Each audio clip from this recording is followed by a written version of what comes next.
চলতি মাসের প্রথম ১৯ দিনে দেশে এসেছে ১৫২ কোটি ২৩ লাখ মার্কিন ডলার রেমিটেন্স। এই হিসাবে প্রতিদিন দেশে এসেছে ৮ কোটি ১ লাখ ডলার। বাংলাদেশ ব্যাংকের হালনাগাদ প্রতিবেদন থেকে এ তথ্য জানা গেছে।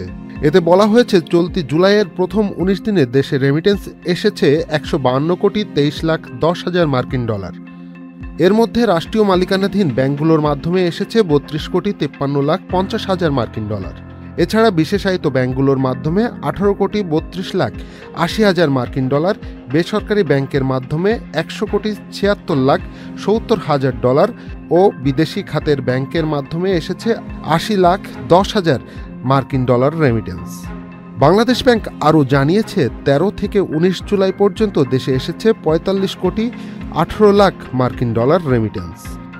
৬ থেকে ২০ জুলাই পর্যন্ত এসেছে ৬৫ কোটি ৯৮ লাখ ২০ হাজার মার্কিন ডলার। আর জুলাইয়ের প্রথম ৫ দিনে প্রবাসীরা দেশে পাঠিয়েছেন ৪১ কোটি ৬ লাখ ৯০ হাজার মার্কিন dollar remittance.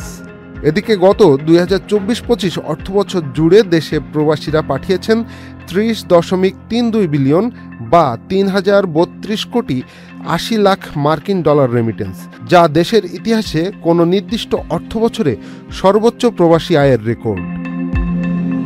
Mahbub Morshed, channel I online. Bundle থাকলে প্রতি সেনমানিতে টাকা বাঁচবে। বিকাশ সেনমানি বান্ডেল কিনে জিতুন প্রতি লেনদেনে।